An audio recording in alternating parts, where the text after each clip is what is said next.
Now, obviously, especially us on the East Coast, we're familiar with a lot of the mainstream West Coast cats.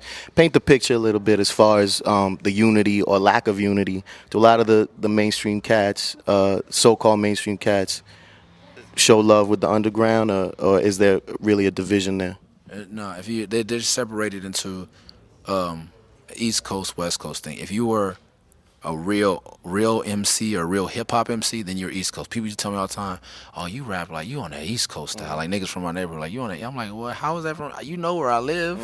I live across the street from you. What you mean you do that East Coast rap? And then it was East Coast rap was intelligent and witty, and West Coast rap was funky and gangster. And that's how the West Coast acts did it. And they never fuck with each other. The gangster guys, the first non-gangster gangster collaboration on the West Coast was, as my career was Bitch Please by Exhibit, and I was really excited for it, except for it kind of spun Exhibit. I don't know if it was him or who, whatever it was, but it spun Exhibit into the gangster world instead of keeping him in our world and, merging. It was kind of like he just went over to their lane, so we lost the whole impact. But that was a real meaningful record at first because Exhibit was is a hard rapper with really no gangster affiliation, and it was good to say like you don't have to be a punk, but you don't have to be a gangster to be dope. You're currently on Record Collection Records, but you certainly made your rounds, with a bunch of labels. Just out of curiosity, was that a Murs thing? Was it a labels thing? What do you think attribute to you kind of jumping around with different I labels? jumped around again. I'm on Warner now, so I don't know, man. I'm evolving and Are you hard? Is it hard? Yeah, are you hard to get along with as oh far as? hell yeah, I'm hard to deal with, man. But I don't ever get kicked off a label. I leave on my own volition. Like I left Def Jux because there was a better opportunity at Record Collection. I left Record Collection because there's a better opportunity at Warner, and I just, you know, I don't. It's the end of the day. I'm loyal to my friends, not to any label or any. I'm loyal to my friends and my fans, and that's all. The only people I have to be worried about pleasing. But nobody can ever say that we did bad business. Excuse me. And just to wrap it up, here we are. I mean, second year, extremely successful.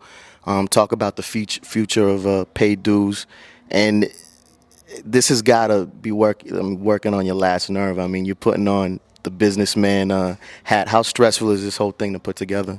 It's not stress. It's annoying. So last year was stressful. This year has it's just been annoying. Like a lot of my like, you know, just when you're doing it to the promoter, it's different. But when the people are doing it to you, it's kind of like fuck, man. Like could you do this? Could you not do this? Could you fucking do this? Could you get all your people?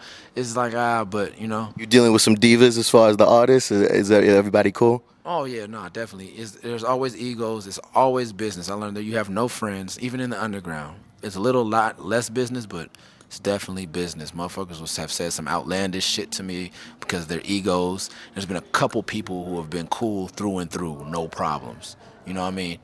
But some people like I'm just happy to be here. I'm on it. What do you need me to do? I'm here on time. Don't have to give me more money. I don't care if my name is on the flyer. Blah blah blah. There's a couple people like that, but then most of them like, oh, you put such and such above me. Oh, I can't go on here. My set needs to be this. My DJ needs this. But it'll all be over tomorrow. And they'll be drunk right now. They're all drunk right now. So now I'm the greatest guy in the world because there's 5,000 kids here. They're selling a lot of merchandise and they love me. Up until this point, it's been a fucking headache. But I probably, hopefully, knock on wood, won't be another headache. And that's what it is, man. You rocking.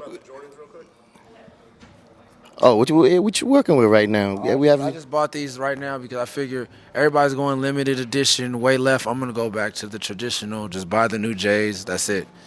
New Jordans. No, nothing fancy. No limited edition. Everybody can go get a pair of these if you save your allowance. That's it. You know what I mean?